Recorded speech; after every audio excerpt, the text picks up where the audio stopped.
On dirait que t'as du mal à te rentrer la leçon dans le crâne. La chose la plus puissante qui soit dans ce bas monde, c'est pas d'avoir une arme ou un fruit du démon ou un rêve qu'on veut accomplir. C'est une histoire à raconter. Et j'ai une histoire à vous raconter.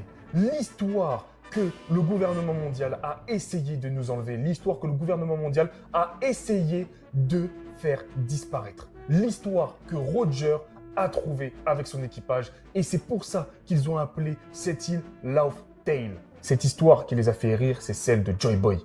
Celle de Joy Boy, celle du roi Davy Jones et celle du grand méchant de cette histoire, Imu l'accusateur. Et avant de partir dans plus de détails, on va poser les bases. Quelques petites refs pour que vous soyez à jour. Le monde sombre, Vegapunk l'a hurlé à la face du monde au chapitre 1113. Le niveau des eaux monte et les continents sont condamnés à disparaître. L'origine des fruits. Ils ne sont pas des anomalies naturelles, mais l'incarnation des désirs les plus profonds des êtres humains. Chapitre 1069. L'ancien royaume, il y a 800 ans. Une civilisation prospère et technologiquement avancée a existé avant d'être balayée par une alliance de 20 nations. L'identité de Joy Boy. Il a été confirmé comme étant le tout premier pirate de l'histoire, celui qui a pris la mer avant tous les autres. Chapitre 1114. Le One Piece. Le One Piece n'a pas été nommé par Roger. Non, le One Piece a été nommé par le gouvernement, par les médias. Parce que pour eux, Roger avait réuni toutes les richesses de ce monde en un seul endroit, en une seule chose, donc One Piece. Et au risque de me répéter, Laugh Tale. Laugh Tale, une histoire qui fait rire. L'histoire que Roger a trouvée. Et en même temps, qu'est-ce qu'a dit Roger quand il a découvert Laugh Tale? Joy Boy, j'aurais aimé vivre à ton époque, te rencontrer et voir ce que tu as vu. Roger n'était pas triste, il était fasciné par l'homme qu'était Joy Boy. Et cette scène-là me fait énormément penser à cette scène de Fujitora quand il se rencontre de qui est réellement Luffy. Quelle tête as-tu?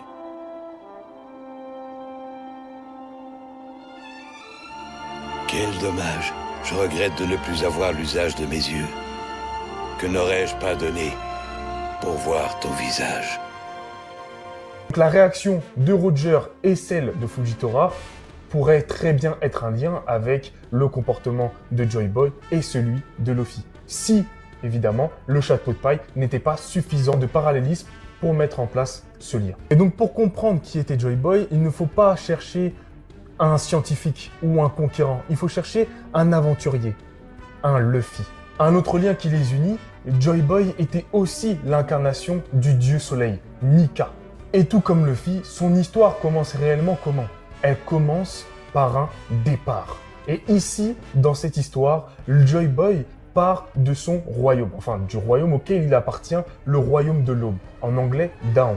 Et d'ailleurs, c'est très important que ce mot Dawn existe. Et ce Joy Boy est en quête d'aventure. Ce Joy Boy a une envie profonde, une envie qui le force à partir, c'est ramener le bonheur au monde. Celui qui apportera la lumière, ce soleil qui se lève pour l'humanité. Imaginez un petit peu l'histoire d'un homme qui vogue sur les mers du monde. Un homme que personne ne connaît. Un homme que l'on prend peut-être pour un fou. Un homme qui pourrait faire peur car étranger. Un homme qui arrive sur les terres d'esclaves et qui vient pour les libérer. Joy Boy est comme Luffy. En réalité, il arrive sur ces terres pas avec de mauvaises intentions. D'ailleurs, en réalité, il n'a peut-être même pas d'intention.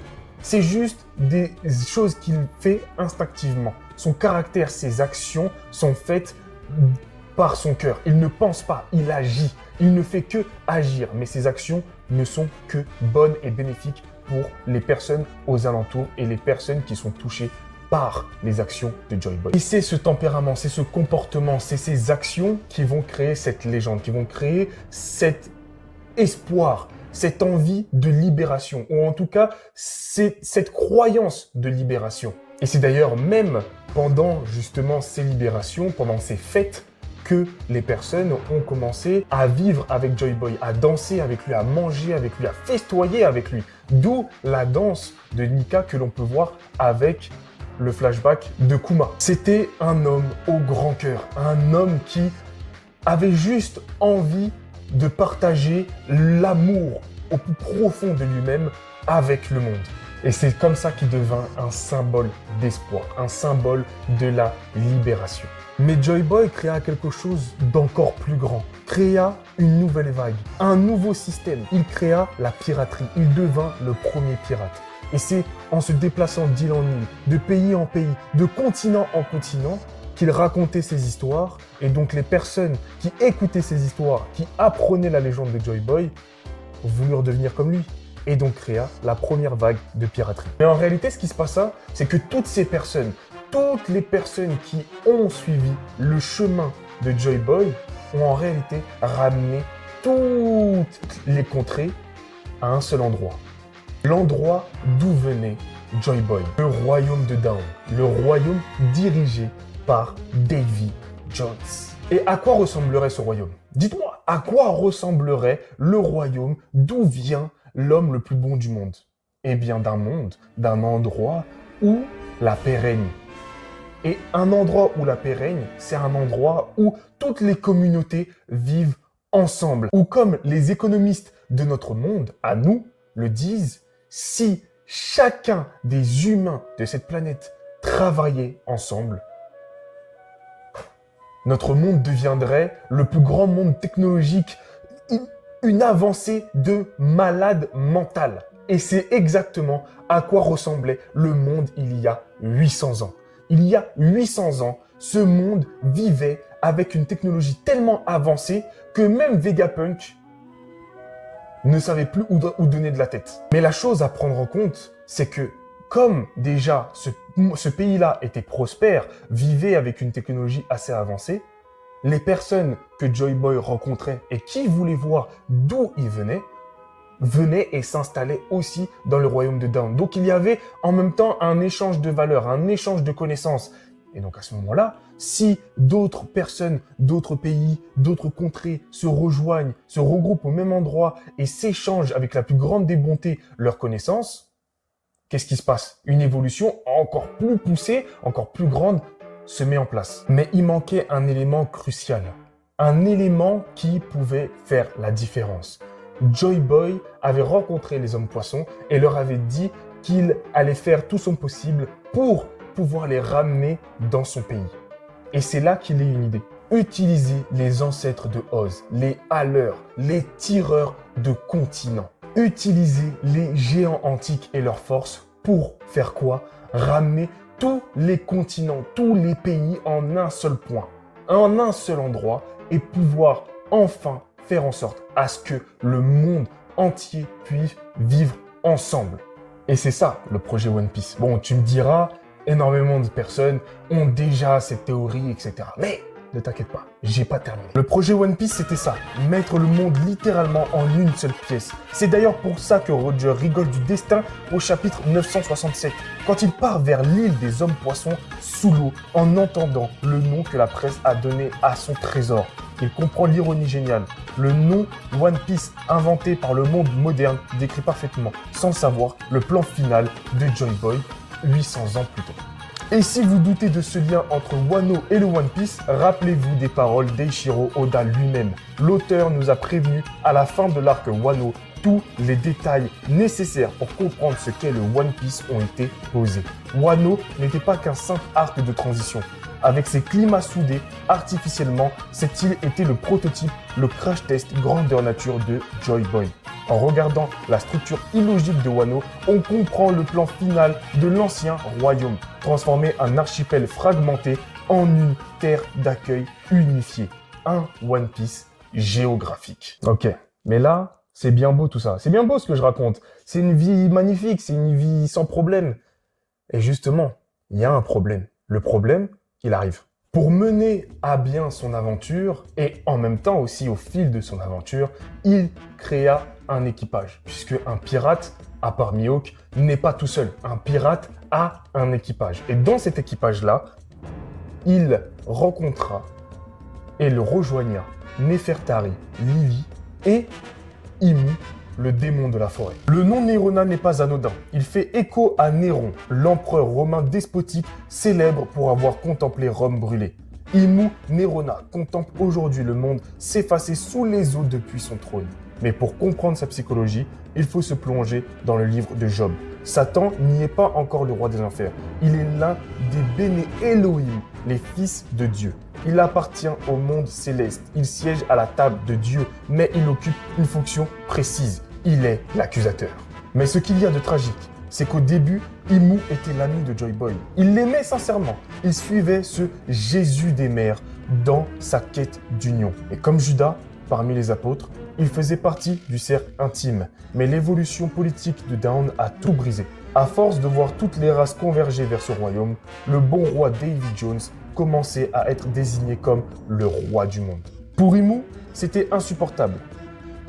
Son orgueil ne pouvait accepter qu'un humain reçoive un tel titre alors qu'il n'était qu'un second rôle dans l'ombre de Joy Boy. Imu n'était pas encore le maître du monde, mais il allait le devenir en transformant le sommet de Redline en son domaine. Comme le dira Sabo au chapitre 1085,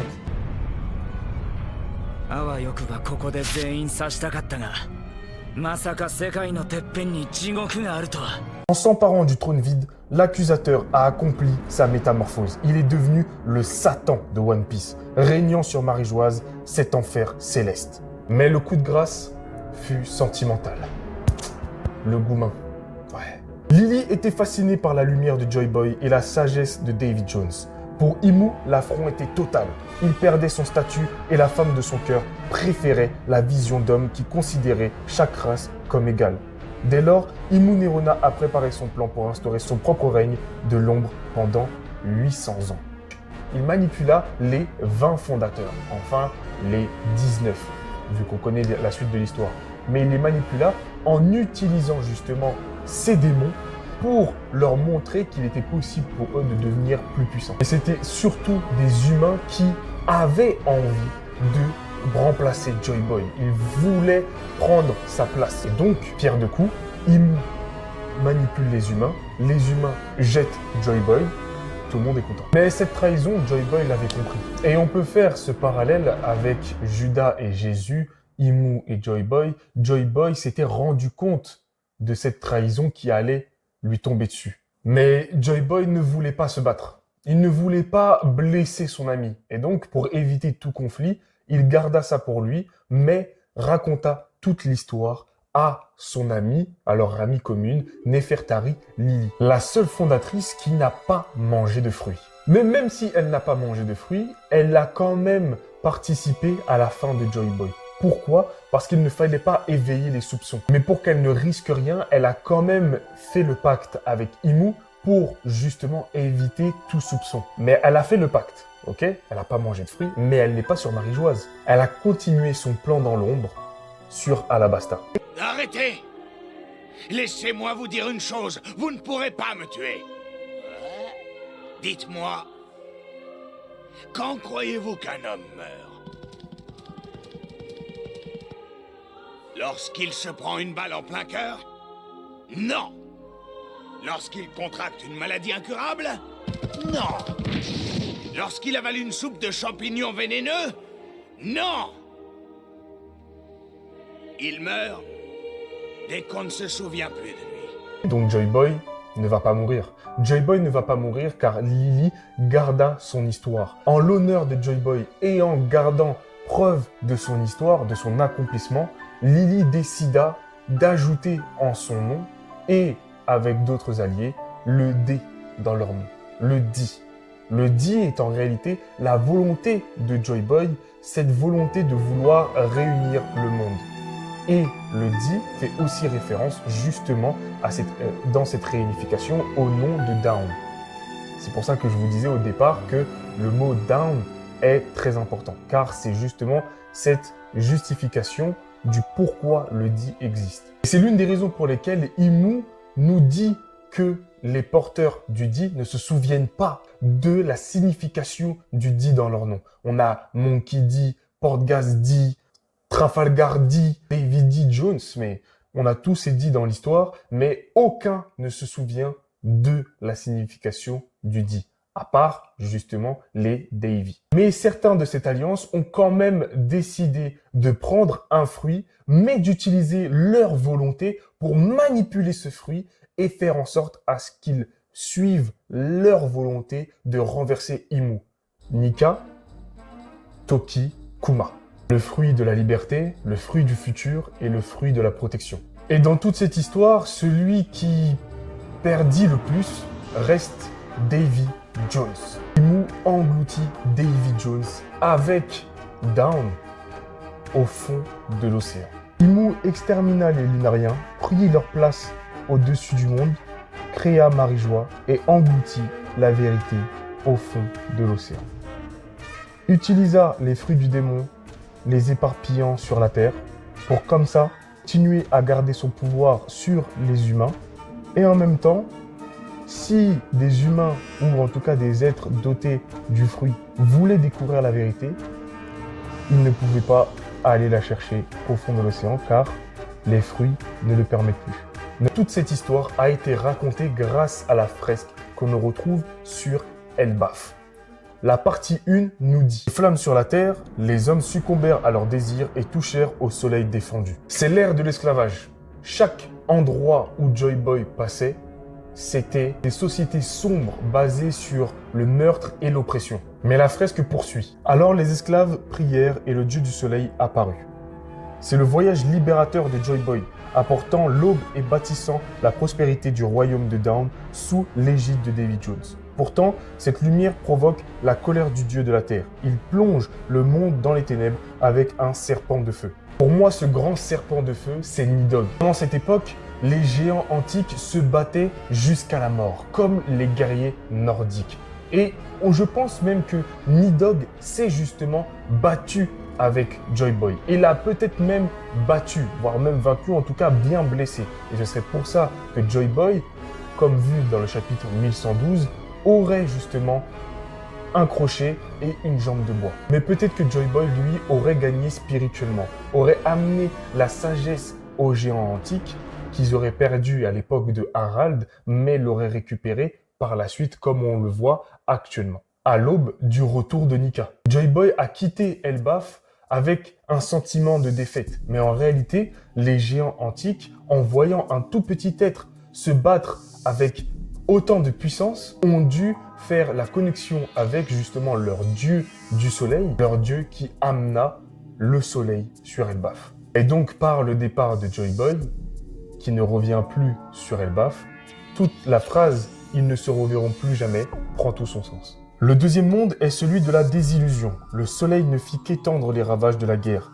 C'est le point le plus sombre de l'histoire. En connectant les îles, Joy Boy a involontairement créé la Première Guerre mondiale. Des conflits interraciaux qui n'auraient jamais existé sans ce lien. Le soleil a échoué. Il n'a pas fait une paix mondiale, mais une guerre mondiale. Voyant le jour de Joy Boy s'éteindre prématurément, deux peuples choisissent de rêver et de s'endormir pour passer la nuit et ne pas y prêter part. Le peuple de la demi-lune, les Kozuki de Wano, qui ferment ses frontières, et le peuple de la lune, les Minks, qui montent sur Zunesha. Pendant ce temps, les 20 nations tuent le soleil pour devenir les dragons célestes. Ici, on nous parle clairement de Imu, qui réussit son plan, tua Joy Boy et devint justement le roi du monde, en ayant renversé le royaume de Dawn, en ayant tué Joy Boy et en ayant créé les dragons célestes. Mais en réalité, la malédiction de la mer ne vient pas juste de Imu et des fruits du démon, mais de Poséidon, le dieu de la mer. L'ancienne princesse sirène déchaîne son courroux. Il noie ce monde progressivement, ce monde qui a tué son bienfaiteur et maudit quiconque porte les pouvoirs démoniaques d'Imu, le dieu de la forêt. C'est le divorce ultime entre la mer et la terre. Ils ne se reverront plus jamais. Et ensuite, on a le troisième chapitre. Le troisième chapitre qui marque cette pause. La fin de cette pause, c'est celle qu'on suit maintenant. Et donc cette pause a duré 800 ans. 800 ans entre maintenant et justement la fin de Joy Boy. On y parle de vestiges embarrassants qui écouteront la voix du croissant de lune. Ce vestige, c'est Zunesha. Zunesha qui est embarrassé par le crime qu'il a commis. Ce crime pouvant être une trahison involontaire de sa part envers Joy Boy à cause d'un plan d'Imu. Et ce croissant de lune, c'est Momonosuke, l'héritier des Kozuki qui a donné des ordres à Zunesha. Nous avons bien le vestige qui a été la voix du croissant de lune. Et là, tout s'aligne. C'est seulement quand Zunesha écouta les ordres de Momonosuke que le dieu soleil Nika revint, apparut, chantant et dansant. Il est là pour conduire le monde vers son épilogue. Un jour nouveau va se lever. Et ça fait écho justement au premier chapitre. Romance Down. Romance. Empire de Down. Mais là, c'est l'aube du nouvel ère qui ne commence pas dans les ténèbres. J'ai un truc à vous dire. Vous croyez vraiment que les pirates n'auront bientôt plus le droit de rêver? Zihahaha!